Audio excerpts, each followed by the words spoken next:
Rich just nerded out. What if somebody was like, "Why do you call yourself Dick Mountain?" And he was like, "Really? You can't put that together?" He's got to know the name. Oh, he used it for Players Weekend. Yeah, he did. Oh, Wait, true, I don't yeah. have enough. I posted. I texted my friend a picture of it the other day. All right, I'm ready. All right, you ready? Let's roll. Welcome back to Play Tessie. If you're listening on drop day, March 15th, this is episode 52. Yoenis Cespedes, half a season, number 52. Probably the greatest number 52 in Red Sox history. I haven't looked at the others. Can't be that many of them. It's got to be Cespedes. This is the official podcast of Growing Old in Milton, Massachusetts, and that is why we have a great interview for you guys today. Rich Hill. Rich Hill's with us today for a Baseball Isn't Boring Play Tessie collab interview. Rich Hill from the parking lot of like a 7-Eleven joins us. But before we get into that, just remember to hit that subscribe button for your listening, whether it's Apple, Spotify, the Odyssey app. Hit that subscribe button, rate us 5 stars, and leave a comment. And hit us up on YouTube, WEI page. We've got our own playlist. So hit that thumbs up button there. Leave a comment there as well. See our pretty faces. We got a new hat from Pat, but I'm not going to tell you what it is. So you have to either check it out on YouTube or maybe he'll talk about it in Enough Said. Maybe. Yeah, I don't know. Maybe. Yeah, wait and see. We'll see. Or hop on the YouTube. Yeah. You go hop on the YouTube. But follow us on socials, Twitter, Instagram, both at Play Tessie. I got stuck in Instagram account today, so I can't leave it. I can't go on my own Instagram account. I'm just stuck on Play Tessie. So I hate to see it. What? Yeah, Coop. For whatever reason, I'm on my phone. I'm just stuck on Play Tessie's Instagram. I can't toggle between accounts. I'm gonna reset my phone with it. You're stuck. I don't even know what that means. I've never. No, like. You mean on Threads? Because Threads was like that for a bit. No, I've still never been on. No, I can get to that screen, but when I click when I click N Gordon, whatever, it doesn't go. Have you tried logging in and logging out of your own? Okay, that's good too. All right. I'm gonna try some stuff. I don't declare it a problem until I reset the phone and it doesn't work then. Put it in rice. I'm having too many technical problems. It's bad. But yeah, we've got a really good interview with Rich Hill today coming up. Rich Hill, as you know, had the same surgery as Lucas Giolito. Pat, what's that surgery called? UCL repair with internal brace. UCL repair with internal brace. Rich Hill was the first pitcher to get it and then return to the big leagues. Do I have that right, Pat? That is correct. Yep. This interview was right up Pat's alley. Pat and Rich Hill nerding out a little bit, and Rich Hill is like super. I was shocked at how into the medicals Rich was, because some of these guys I'm sure are just like, listen, do what you got to do and tell me how I can get healthy. But he was really, really into the nitty gritty of it. Yeah, he would say stuff like layman's terms and then give you the medical term. I was like, this guy knows his shit. He was like, yeah, when they drill in like this, that's called docking. I'm like, oh, all right. Rich Hill was Mormon. No, but no, that is a medical term. No, that's so good. But he's the perfect guy to have for this interview, because like Lucas Giolito, Rich Hill had Tommy John, and then a significant amount of time went by, and then he had the internal brace surgery. So he's been exactly where Giolito's been. We talk about that. Not sure if you guys have anything else before we jump right into this interview. You want to just jump right in? Let's jump in. Jump right in, man. All right. Baseball Isn't Boring Play Tessie collab with Rich Hill. There's no group of human beings who I'd rather be talking to right now than the 4 people who are on this podcast. One of them plays Major League Baseball. The others are running the hottest podcast in Red Sox or in the Red Sox world. Can you guess who is who? I don't know. Okay, a spoiler alert: the Major League Baseball player is Rich Hill. Rich Hill, who's sitting in his car in a donut shop. Correct? Yeah. All right. I just got done throwing batting practice today. It was unbelievable. I think I threw 800 pitches, so I'm ready. I'm ready. You want to look into the camera and make a plea to the GMs? No, I mean, I'm ready when after July. All right. After Okay. July, All I'll right. be ready.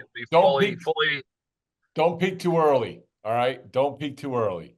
I throw the best 12 and under batting practice in Massachusetts, possibly the country. All right. All right. Friday we're going to be throwing breaking balls. Okay. Because we just because we should. And everybody's say, well, why are you throwing breaking balls to little leaguers? Because we're having fun. We're having fun. We're having fun. All right. All right. Well, yeah. No, go ahead. Once you get going, let's go. No, I know. I get going just like on the broadcast the other day. It's with the kids. Like the volume is what creates the injury. It's not the pitch that creates the injury. It's the volume. Message to coaches out there: no more in Little League. No more than 20 pitches an inning. No more. Roll it if you have to. It's Little League. It's okay. The Play Tessie guys who are with us, Gordo, Sammy, and Pat, I just want to let you guys know this. This was our conversation driving around in my Kia Soul for 3 days in Fort Myers, of having Rich instruct his young son, Bryce, who's a superstar in the making, tell him how to throw a changeup in the middle of eating dinner, or B, just riding around talking the great game of baseball. It never ends. That's what I like about it. And it was so good that you actually led me into like a jungle, my car, where you said that. We did. That's right. We took a wrong turn. We were last house on the left. Whoops. That was an old horror movie for the conversation didn't stop. We kept talking about baseball even when we were driving into the woods. Well, you're able to, spoiler alert, you're able to throw the best batting practice to 12-year-olds in the country. We've documented that. I am the last self-proclaimed of anything, so I shouldn't have put that out there. I'm not, you know what I mean? I'm just throwing it out there as ask the kids. Rich, it's already on your Wikipedia page, already there. So there you go. But you were able to do that because you were one of the first people to have a procedure known as the brace that they put in your arm. I think that's the technical term, right? Correct? Yeah, the internal brace. Yeah, I had it in 2019. And to my knowledge, I was the first pitcher to pitch in the big leagues with the internal brace. Okay. All right. It's in the news, Rich. It's in the news. I looked it up on the internet, so it's got to be true. Good rule of thumb. Look that up. Let us know. So, and the same doctor did it. The doctor who invented it did it for you, correct? Jeffrey Dugas. Yes. Yep. So tell us first of all, because you're the baseballs and boring historian when it comes to this procedure. You wear a lot of hats. You're a BP pitcher for 12-year-olds, the best in the country. You're a broadcaster. You're an ambassador to the game. I know that because there wasn't a human being that didn't hug you when you entered the facility. And you also are the historian of the internal brace operation. Yes. And so there's a lot of responsibility that comes with that, but I think you can pull it off. Take us through back in 2009 when they came to you, when Dr. Dugas came to you. 2019, 10 years after 2000 or whatever. Yeah. No, take us back to 2009 and just talk for a while and then talk about the surgery. No. Okay. 2000. Yeah, I will. Bryce, hand me my lab coat. I need my lab coat to talk about. I need to be. This is 2019. All right. The scene is 2019. The floor is yours. The floor is yours. Go ahead. We've established it's 2019. Yes. So what I noticed right before I had the tear in my elbow, which was on the proximal side of where my UCL connects. So it would be, if you just say the back side of where the UCL connects into your bone, let's just say, where it goes. Yeah. And so I was pitching, and I felt something kind of, my velocity was going up. So that's a clear indication of like, okay, well, it's the hardest I think I've ever thrown in my entire career. I was like literally sitting 93 one game, and of course you love it, because you're just like, all right, well, I'm throwing harder than I ever have. I'm 67 years old, and I can't believe I'm actually throwing harder than I ever have. And the next day I woke up, I felt pretty good. And then one game I went out, and again, same thing, 92, 93, velocity was good. And then, so that was 2 games after, and this is later, and a little bit later, mid-season, I would say, like say it's mid-season. I felt something in the back of my elbow. It just kind of was just really, really sore the next day after I had pitched.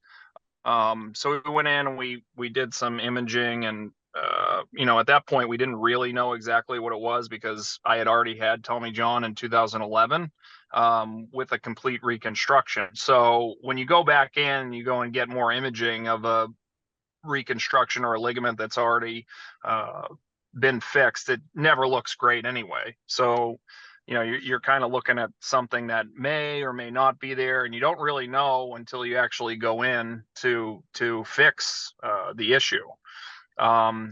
So the rest of the season, though, I actually went on the IL for a month. I believe that was like July. I think July was the month that I went on the IL.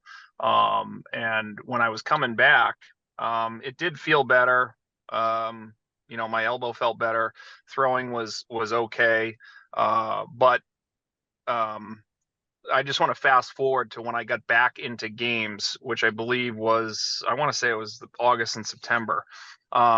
Playing catch to start off, like let's just say, you're starting a game, and to go out there and play catch and warm up, I got to a point in long toss where I would have to take probably a 2-minute break just to let my elbow fill up with fluid, because it was so painful.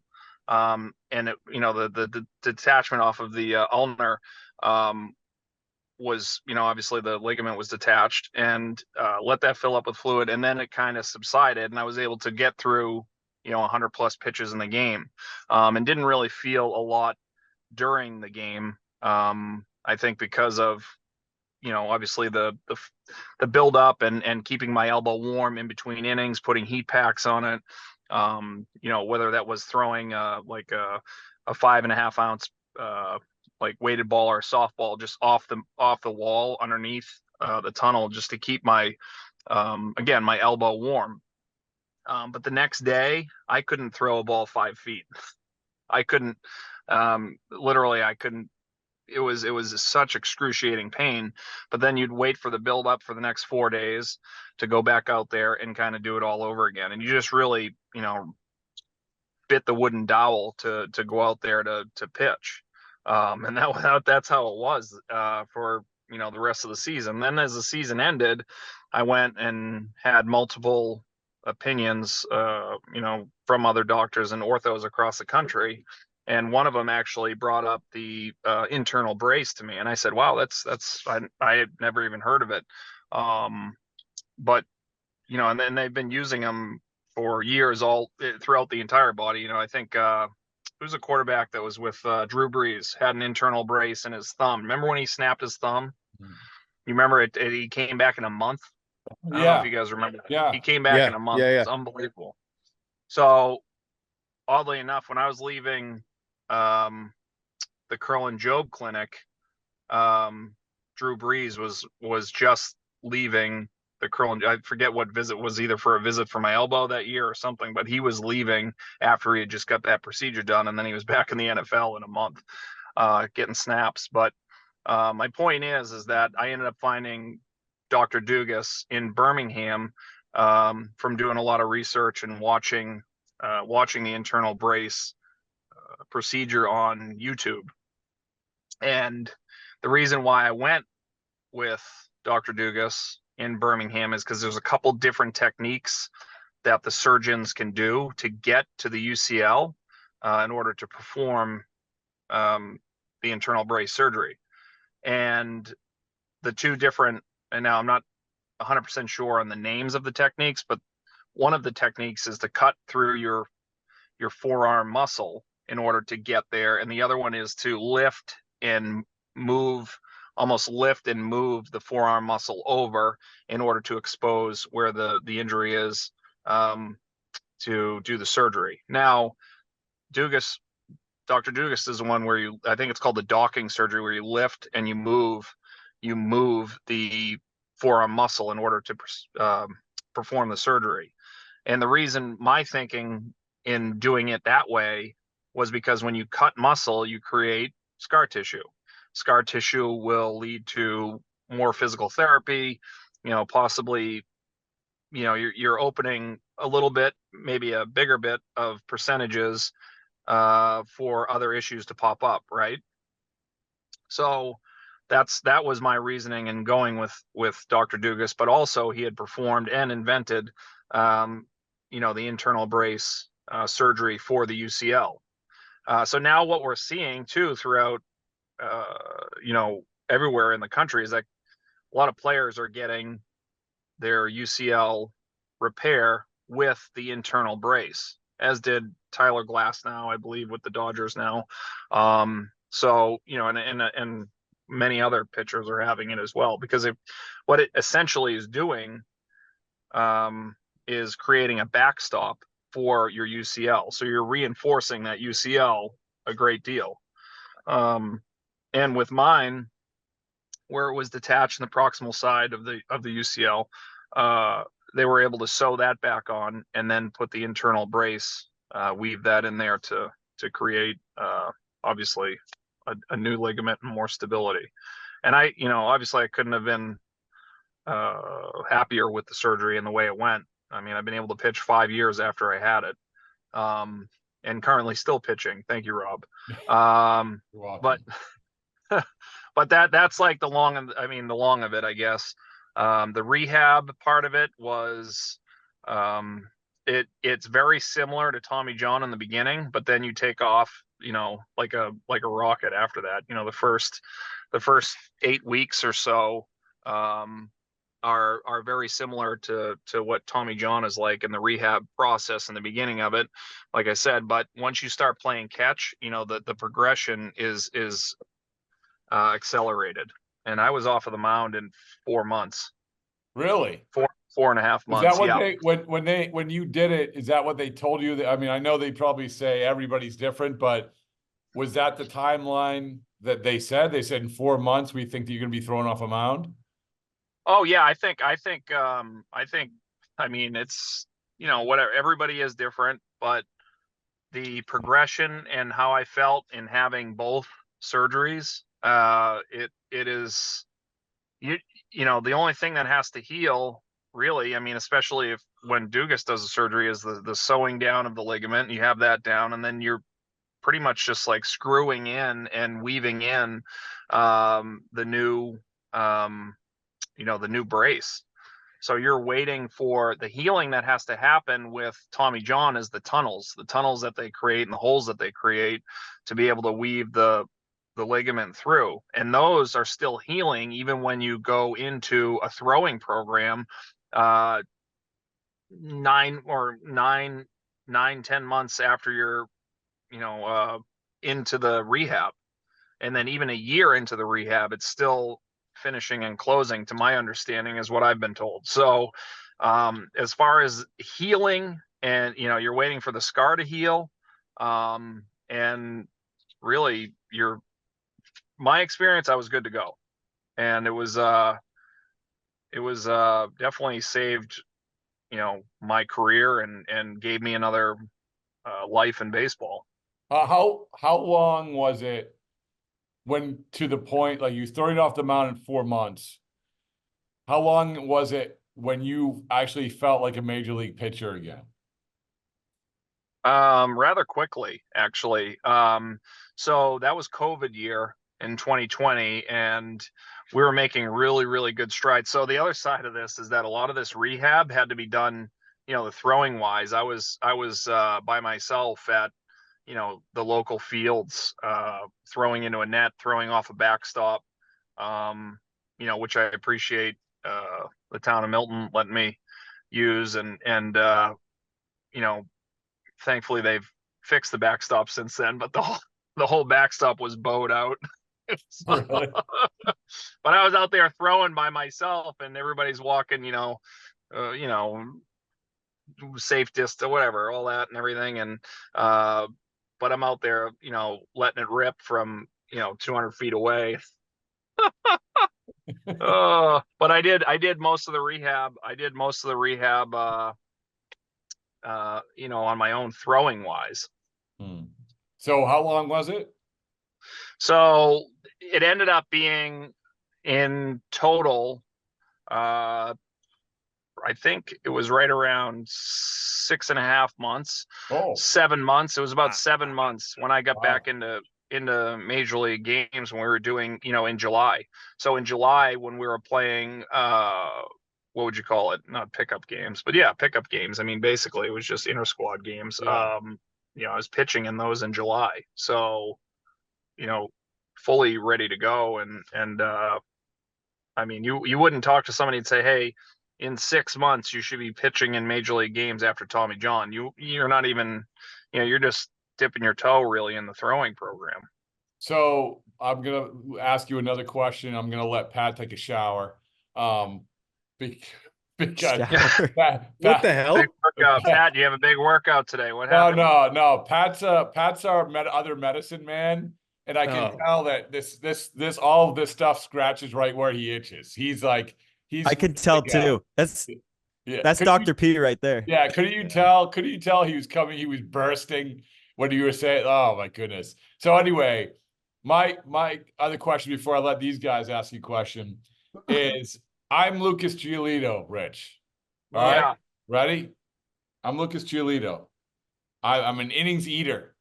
I'm great. Yep. I just signed a big contract. I feel good. So I'm Lucas Giolito. What are you? And Lucas calls you. I call you. Say, all right, Rich, I just had this surgery. What are you telling him? What advice are you saying to him? I'll tell him exactly how I felt coming back from the surgery. And I mean, the other side of it too, he's 29 years old, right? Mm-hmm. So my A1 priority is for the player and for the player's career, to get the most that they can out of their career. And also, if you're looking at it from the Red Sox point of view, 100% healthy Lucas Giolito is way more beneficial to the organization than somebody who's at 90%, right? Now, there's plenty of time to be at 90% because we've all been there in certain parts of the season, and most starts during the year, you're probably only at 100%, 6 starts out of your 32 starts for the season as a starter. So, the other starts you have to navigate through, keep the team in the game, and find a way to win. But, I'm telling him that he made the right decision in getting the internal brace, and there's no question that he's going to feel really good in 4 months, and I think even sooner than that. But again, listen to your body. And if your body is telling you, hey, I feel ready, I feel good, and you're honest and open about that, then, listen to that and follow that. It's a lot easier than just saying, or not a lot easier. I wouldn't just say, just follow the program. Yeah. You know what I mean? I don't think I think everybody is different, and everybody's rehab healing properties are different. And from the standpoint that my experience and what direction that went in, I was thoroughly pleased that I was just really thankful that surgery was available. You know what I mean? At this point in history. And if we're making these kind of strides, in the medical world, I can't wait to see what's next. But like I said before, it should give him also, a peace of mind that many guys are doing that surgery right now as well. And the other side of it, he had it by, the best guy that could have done it, and Dr. Dugas. Now, it's no knock on any other orthos. There's many great orthos out there, but he invented it. So that's pretty good. All right, guys. Who anyone got a question? I got like a non-medical one before Pat just dives in with his smart question. So I just want to know from the psychological standpoint. Yeah. Surgery. The very, very first time that you just picked up a ball and played catch, what was going through your head? Well, yeah, I could feel the difference in my elbow. It was like, oh my gosh, this is like cemented in there. You could feel the strength that was in the elbow. You could, not in so much difference of having a full reconstruction of a UCL. It's just that with the full reconstruction, you that it's a ligament in there and not a fibrous tendon that could pull a Mack truck. If you think about that, that's how it was destroyed. Dr. Dugas said you could pull a truck with the fiber that we're putting in your elbow. So when you think about it that way, geez, what a great kind of, I don't even know what you want an analogy to be able to say, yeah, this thing is going to be fixed and it feels really good. And like I said, I could feel it. You could feel it inside there. It was like something was solidified and solid in there, and it didn't feel like the pain was gone. I didn't have the residual you could scratch the back of your head and whatever and not have pain. You wake up in the middle of the night and move your elbow and not sit there and think that it wasn't going to be able to, you couldn't move your hand anymore. So fair to say all these things that are associated with like nerve issues and stuff like that went away, which was great. So fair to say you were more like excited to start throwing again rather than a little bit anxious as to like, how's it going to feel? Oh, no, I was excited. Yeah. Yeah. Look, the other side of it too is everybody's at different points of their career when they have it, different points of their life, and different points of kind of understanding stepping on it and going for it. There's no other way to go about it. So I think that's really, for me, it was, again, a lot of these points for my career where I've had surgery and I've had kind of these pathways to take, forks in the road or whatever you want to call it. The one that's always been most aggressive and going for it has never failed. Do you still feel that solidity in your elbow, or does that go away in time? Like, do you feel more like you did before now? Yeah, the whole like all this in here feels pretty, it's, I got a little numbness in there, but really all in there, and like it just, you can feel how it feels like very like a superpower. Yeah, it feels very together. Yeah. Now, if there's a doctor out there that could throw like 97 in there, and that's also another interjection I have to say for the parents out there that think that Tommy John surgery or the internal brace is going to make your kid throw harder. It doesn't. So it's the shoulder program. So if you want to do a little prehab instead of going to the immediately, having a surgery right away, it's not the surgery. It's the rehab program of getting your shoulder so strong and your body so strong that, ultimately you're in a much better position to have velocity. All right, Pat, medicine man and medicine man. What do you got? All right. Dr. P. So, Rich, I graduate in May. I'm going to be a doctor of physical therapy. Oh, nice. So I don't know if you know this. Yes. But so you won't know this part. The following part you won't. So I had to do a research presentation for one of my clinicals, and I chose UCL repair with internal brace. Yes. There were 3 common names in every piece of research I came across: Dr. Dugas, Dr. Andrews, Rich Hill. I'm not getting any residuals. I need some residuals. you were like the anomaly because Yeah. everything I looked at, I was trying to pin down prevalence of the surgery, whatever, like prevalence, results, long-term carryover, everything. Every single thing said Rich Hill is the only major league pitcher to get this surgery done. Yeah, that's true. That is true, Pat. Thank you. Congratulations on the research and nice work. Thank you. But so look at you, Rich, educating young minds. Oh so, my! Yeah. I did have. No, I did.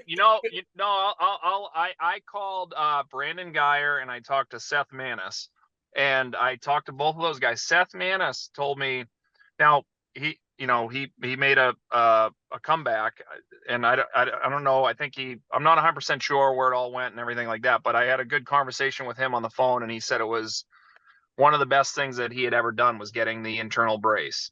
Now, the only reason I'm going to get any kind of quote or whatever be compiled is because I got back to the big leagues and pitch in the big leagues. And these other guys also, Brandon Geyer said it was the best thing that he ever did. Seth Manis said it was the best thing that he ever did. Seth Manis said that he was throwing off of the mound in 2.5 months. Wow. Yeah. Wow. 2.5 months. It's crazy. So my follow-up, because there is such like a big difference between because with Tommy John, they have to take a graft. So you have to let the muscle graft heal. You let that muscle heal. Yes. That's another giant barrier in the rehab process. So that goes to what we were saying before, where you could get, you get to that point. That's why Drew Brees was back in the NFL in a month.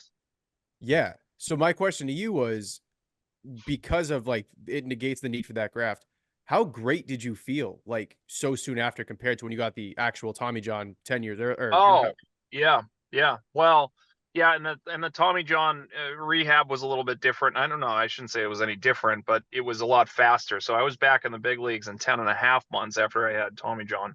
And then after I obviously with the internal brace, it was right around 7 months pitching in the big leagues. But it would have been, minus the COVID season, it would have probably been in June. We were shooting for June to return to play, and that would have been 6 months return to play, which is, and it felt amazing because the way I described it to you guys earlier and the way it was described to me is that you're just waiting for the scar to heal, really. You're waiting for that scar to heal, and you want to go through. Now, obviously, the other things that are not happening is the throwing, right? So you're doing a month of intensive shoulder program and everything like that, but you can't really replicate the the absence of putting a ball in your hand and actually physically playing catch, right? Or moving your body and then getting used to all the other things that are going on, right? So did I lose you guys? No, you're good. No. But that's, all that stuff is very valuable as you're making that return to pitch. But the biggest thing is being able to make sure that the shoulder program is done correctly. And every time that I've had surgery, it's we did the surgery, the rest is up to you. The rehab is up to you. And the hard work is showing up every day, putting in the time and the effort and wanting to get back. Pat, anything else? No, that was it. Man. That's it? 6 months. Well, that was my nerding out. Thank you. I appreciate it. The good news is that, hold on. I think that. Good luck. I think that James Andrews and Dr. Dugas are coming on in second. So we're going to have everybody in your medical books on. There you go. Hell yeah. Yeah. Let's go. Rich Hill, Dugas, and Andrews. Yeah, there you go. It'll be a nice round table. We'll film it. Well, I mean, it's too bad you're graduating. You could have had such great street cred in your class. I would have. Yeah, I would have. But wait, I have one like ultra nerdy question for Rich. All right. Go ahead. All right. Did you rehab with Kevin Wilk? Oh yeah, I did. I rehab with Kevin. Yep. Kevin, every time like I went there 1,000 times, but the 2 times that I went, and I had 3 times actually, because I had a cleanup prior to the 2023 season. I had a couple bone spurs that were decided to go for a hike into my joint, so I had to get those sucked out, and then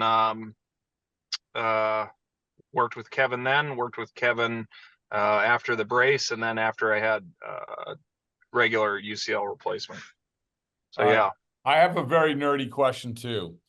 Was broadcasting baseball what you thought it would be? Yeah, I really enjoy. I did. You know what I enjoyed, and hopefully, yeah, who knows where the road leads, but just being able to dive into the guys' careers and learn about the backgrounds and where guys are at, and again, we talked about it and touched upon it in the broadcast, is just diving into the mental side of the game, knowing where guys are at in certain parts of their career, and trying to line up where that might be. Really in their capacity to have a little bit more freedom when they go out there and play. It's always interesting to me if some guys are younger and they play with that free and easy mindset. After guys sign a contract, do they play free and easy? Do they feel like they have to live up to the contract? When guys are going into free agency, is that add more on their plate, or does it, again, do they play like, hey, I got nothing to lose, it's all going to be good anyway. So from that standpoint, and then also running it back to be able to watch the games or the guys playing catch or some of the things that were going on in the backfield, see that translate over onto the field, and then see, like we said, see guys come into their own and really become major league players. I think that's the coolest part. But yeah, it was everything it was. People are still buzzing about your time. You did an excellent job. No, and thank you for having me. You guys were great. Listen, I mean, if you're going to power rank the only bad parts, it would be the fact that you potentially had to pay for water on your flight. That was number one. Unbelievable. Heart of gold at the CEO at Spirit Airlines, baby. Oh God. I'm sorry.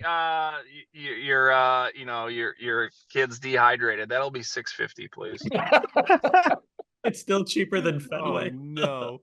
Other than that, I think it was a flawless trip. I think it was good. We got lost. I mean, that was we got lost. But I love the energy, though. We got up every morning. We were ready. That was the thing, guys, is that, I felt bad because I'm like, Rich, I'm going to go to the clubhouse. I got to be there at 8. We got to leave at 7. And I'm like, you sleep in. Don't worry about it. But he was up. He walks into that place, and you could not go 5 feet without someone like giving you a hug, talking to you. The first day we stop at Starbucks, we walk in, and there's Mike Myers, former Red Sox lefty. He works for MLBPA. So Rich is like getting his insurance quotes off of him or something. and like, we couldn't go 5 feet in Fort Myers without Rich bumping in, but it was great. It was awesome. It was so good. And that was fun. Yeah. And then we punctuated with us having a dinner, me, you, and my wife, where I said about 2 words and you and my wife talked about meditation for an hour. We were talking about meditation. Yeah, I know. It's great. Yeah. So, but sincerely, it was rave reviews. Excellent job. And I really appreciate you doing this in your car in the donut place parking lot. Yeah. What's Bryce doing? What's going on? Say, Bryce, what do we got?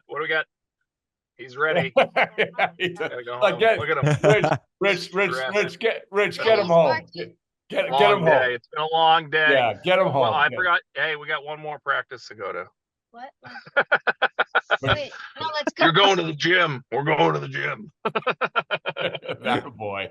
All right, man. Big thanks to Rich Hill for jumping on the Baseballs and Boring and Play Tessie collab. That was an awesome interview. And honestly, my favorite part about it was listening to Pat and Rich Hill nerd out. I know I said it beforehand, but that was awesome because Pat, when we go into the Pat's prognosis with Dr. B, he nerd out, but it's like none of us have had any experience like studying this stuff or having any of this stuff done to us surgery. Like we don't like we're all learning from him, but he's now like talking to someone who knows what he's like. He can just go back and forth and just like hash it out. Like we can't do that. It's like it was good to hear that. Pat, how did you feel about it? Oh, it was. We even after we stopped recording off air, we were going back and forth a little bit. That was like a top 1 interview. That was like my bread and butter. That's right up my alley. That was a great time.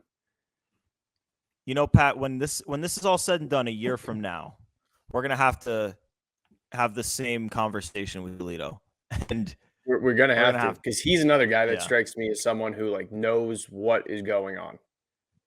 yeah, he's a smart dude. Yeah. And he feels like someone who would like want to know what's going. Like, what are you? Exact- What are yeah, you about to do to exactly. my elbow? Yeah. Yep. Sammy, any takeaways? We'll hop into some enough said, but give you guys a chance to give any. I'm not gonna lie. I really struggled through that interview. I have like a weak stomach when it comes to like surgery and stuff. So I was trying to just keep it together. Just when he was talking about like moving the muscle in his elbow. Oh my God. Oh God. So when you guys were getting really into it, I was kind of like, okay. Yeah. I I mean, get it. we were talking about this.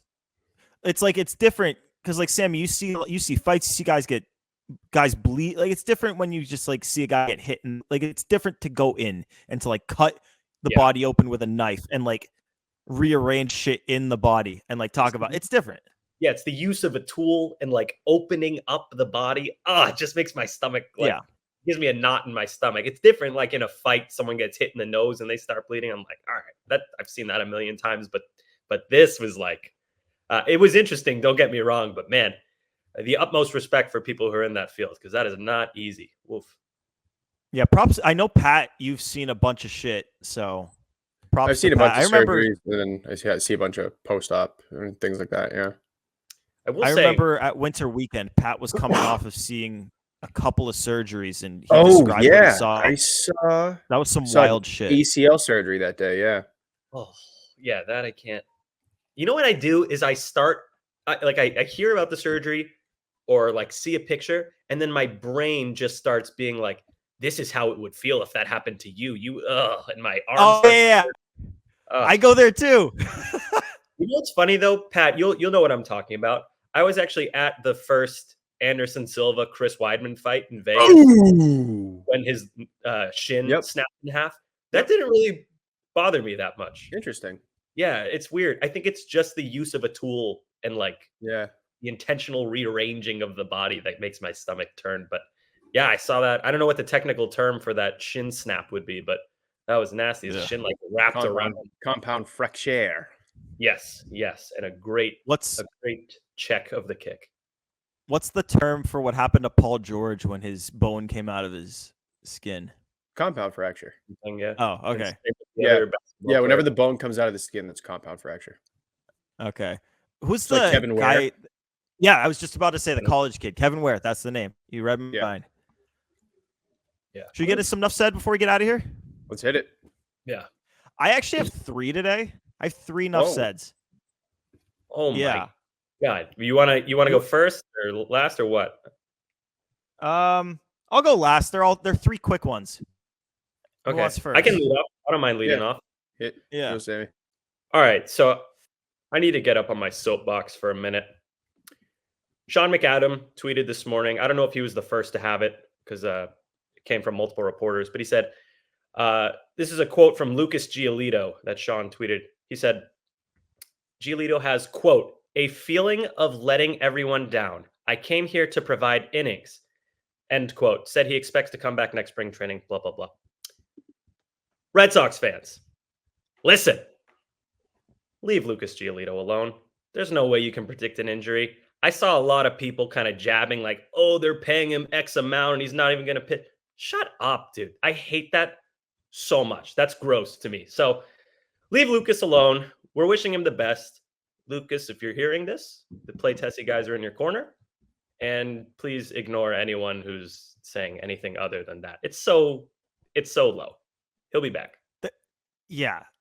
There's no one who feels worse. Like, why do you got to kick a guy when he's down? Like, clearly, like, it's even just that he feels like he's letting like Boston fans down. Like, think about it. This is a guy who needed a rebound year this year to have a big payday. And now who knows if that comes, if it is going to come, it's going to have to wait. Like, a lot of his life is, being on hold because of this. It's a really stressful situation for a guy. And obviously he feels like he's letting a lot of people down, even though it's not something he can help. Like, as Pat has said, this is something that just happens on a pitch. And he's not letting anyone It's not down. something you can prepare for. No, he's not. Yeah, he's not letting anyone down. We're rooting for him. It's unfortunate. It's not like he did something wrong that led to him getting injured. It's out of his control. It's out of everyone's control. So leave the fucking guy alone. Jesus. Yeah. Let's go Sox. Go Sox.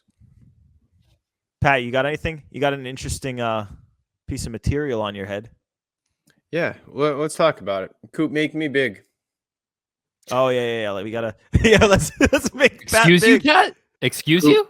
Coop, could you please make me big? I'd appreciate I'll make you it. so big, Pat. Pat, you want me to make you big?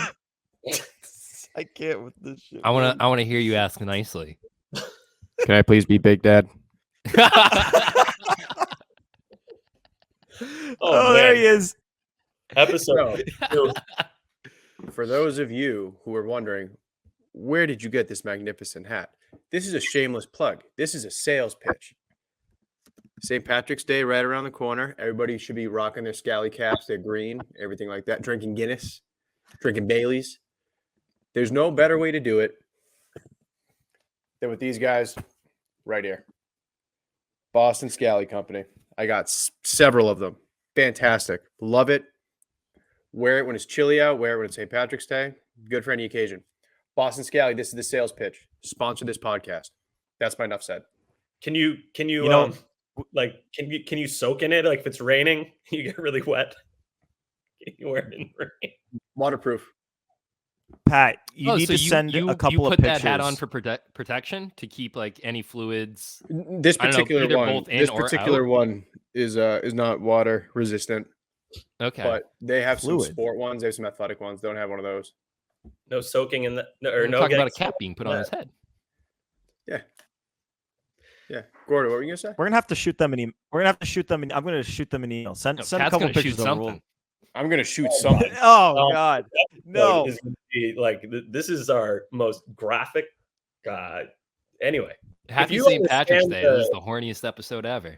yeah, man. If Props. anyone understands all the jokes that we're making, like, you probably should get help as well. We should all get help. Yeah, Yeah, Dudes can't have fun anymore. Boston Scally. guys being dudes. Adazio. I mean, do your MBTA impression. Next stop, Boylston. It's crazy how like you can just flip that on and just nail it. I just breathe in while I talk. All right, now No, do, but you're the king of every impression. do Trump on the Green Line train going to Fenway Park. I'm gonna get off at Fenway because I'm going to Fenway Park, so the right stop must be Fenway, loser. It's not. I can't. That was good. All right, I'll do mine. I have three of them. The first one, stocks related. Saw this on Twitter, and yeah, I saw it on Twitter. So don't give me credit for this. I don't know who to give credit to, but it's not me. Josh Wilson got hit around today. He threw 3 2/3, allowed 6 runs, 5 of which were earned. And it didn't look particularly good. He allowed 8 hits. He was getting hit around, and it was like, oh my God, like what is going on here?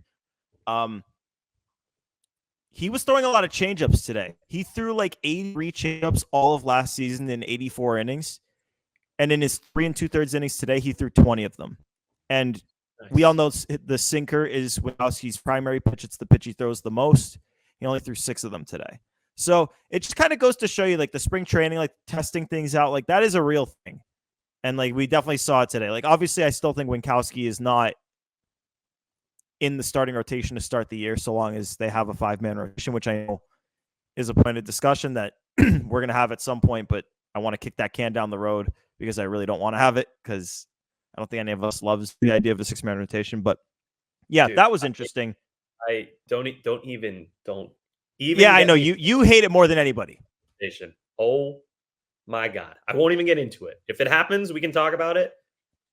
But holy shit, if they do that, my head might explode before the season even starts if that's what they do. But that's a conversation for another day. Yep. Second enough said, midnight tonight, or if you're listening, it's already out. MLB The Show is coming out tonight if you pre-ordered and got the early access, which is freaking great because there is no better video game to play while you listen to a podcast than MLB The Show. Like, there's nothing better than listening to a baseball podcast while playing MLB The Show. Sam, you're giving me, are you not getting it? You're not going to play MLB The Show? Well, I mean, I can't. Come on. I can't leave RuneScape, dude. That's Come on. fair. You are the king of RuneScape. What's it on? Because I have a Switch and a PlayStation here. I want to say it's it's on both PlayStations, actually. You can get it on either. I don't think it's the Switch. Yeah, it's not my play. I don't know. It's Kai's. I would have to check, but yeah, I don't know. Pat, are you getting it? Oh yeah, I think my brother already pre-ordered it. Is it Beautiful, good? Beautiful. Honestly, be honest with you. Is it actually good? Like MVP playing it. 2005? Because that was like the greatest game ever. There's no game that will be more ahead of its time, baseball-wise, than that. Like, it's impossible to get as ahead of the times as that game was, but this game is so good. Like, Diamond Dynasty mode, like the Ultimate Team mode that MLB The Show has. It is really, I mean, it is so much fun. I could play that shit for hours and days, and they're always updating it with new content. We're doing all free ads today. MLB The Show sponsor this podcast. And the MBTA, we've done ads for. Yeah, and the MBT. Oh my god, dude, what is this show? It's a good thing about all of us. Dr. Dugas. Dr. Dugas sponsor this pod. Go to Doogs. Hell yeah. Hey, by the way, speaking of Doogie, this isn't really enough said. Did you guys hear Will Fleming's comment on the air? Yep. Yeah, wait. Say what he said because that was interesting. Okay, I don't have it right in front of me, but he basically, in summation, said that Verdugo is running into some of the same issues that he ran into in Boston, like being late to practice and stuff. And I just, like, that just blows my mind. After all that he went through here, now you're on, like, conceivably the strictest team in the Yankees. I think that's fair to say. They're very, like, you know, by the book, no beard, no long hair, like, earn your pinstripes. And then he shows up late? Like, what's up with this guy? I thought like a change of spring training. You remember what Jared said when we had Jared Carabas on the show? I asked him, do you think Verdugo will work out? And he quickly went, no.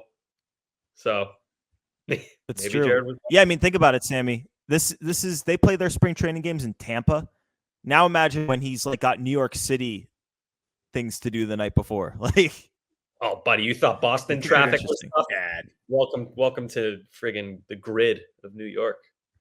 Yeah, it just honestly, maybe I had too much faith in the guy to be an adult, but apparently not. I don't want to say I'm disappointed, but I'm just kind of like, really, man? Like, what's wrong with you? I'm not upset about it, but it's just strange to me. Like, you would think he'd be motivated, but guess not. Yeah. Third enough said. Also, we should say, sorry about that. It. We should be clear that we don't know the extent of it, to be fair. True. Oh, yeah, we know nothing. It's just what Will said. But Will goes to the sites. Will talks to people when he's there. Obviously, Will would never lie. Nope. So we don't know what he heard specifically. But so producer note, I believe they mentioned it on the WFAN broadcast at one point the week prior. Oh, okay. So it's not that stemmed from sister station WFAN in New York. Interesting. Good to know. Good to know. But yeah, third enough said, today was one of my favorite days of the year. Today was Mulch Day. Was what? Mulch Day. The hell is Mulch Day? It's the day where right across the street from my building, there is like a ton of just area of mulch. And one day a year, at the beginning of the spring, the landscaping company who has been hired to like maintain that area comes by and pours loads of fresh mulch down over the existing mulch. Oh. And to me, that smell is like the fucking best. Pat, no, it is. That smell is the fucking best smell on earth. There's also, Pat, I looked it up. There's not poop in mulch. No, that's manure. That's manure. Yeah, no, Gordo, it's like a summery smell.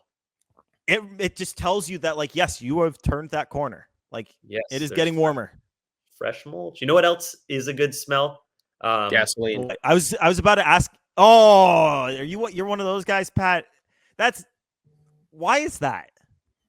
Why do people like that? You're not the only one. Why do people like Sharpies? Oof, Did you guys ever have glue? Gordo, when it's hot outside and it rains and you get the that is good smell. Yeah. Smell. Did you guys ever have the Mr. Sketch markers as a kid? They like smelled like fruit. Yeah. That doesn't count. But that's where my head went when Pat said Sharpie. Smentals. Are those still around? Because that is such like a gateway into huffing, which is a really bad like drug. Oh, it's such to me that's like the most obvious gateway ever. Like that's danger. I wouldn't if I had kids. Thank God I don't. But if I had kids, I'd be like, can you not sniff those markers, little Jimmy? Yeah, it's like if you sniff the markers, let's sniff all the other art materials, see what happens. This one makes me tingly. Yeah, don't do that. Don't do drugs. We're a drug, all of us. So don't do drugs. Any other thoughts before we wrap this thing up? I got nothing. Nah. Just lay off of Lucas Giolito, you dorks. Yeah, dorks. Go sniff some mulch. That'll make you feel better. Sniff some mulch. I can't. All right. This has been Sammy, you got it. You got to say it. You got to say it. No. Let's dock this episode and let's be done with it. Yeah, we're gonna pull up Shout the out, dock and shout dock out to this Dan episode. Bosch. Yeah. All right. That's enough. An episode 52 of Play Tessie. Appreciate you tuning in, and we appreciate Rich Hill making the time to talk with us about his surgery.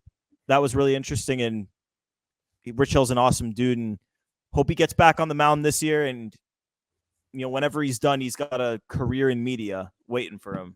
He's built for that. So that'll be cool for him, but appreciate him hopping on. In the meantime, it's been episode 52, but before you jump off, remember to hit that subscribe button wherever you're listening. If it's on the Odyssey app, Apple, Spotify, hit that subscribe button and rate 5 stars and leave a comment. Hit us up on YouTube. We're on the WEI page. We've got our own playlist. So hit that thumbs up button and leave a comment there as well. And follow us on the socials at Play Tessie on both Twitter and Instagram. This has been a fun one. As we're recording 2 weeks to the day away from opening day. So the season is fast approaching, and we've got some awesome stuff planned for these 2 weeks and for once the season starts. I mean, we're just getting started. We're 52 episodes into this shit, but they haven't even played a game yet. So it's going to be awesome when they do start playing games. But for now, this has been episode 52 of Play Tessie. For Pat and Sammy and Coop behind us, this is Gordo signing off for Play Tessie. Toodaloo.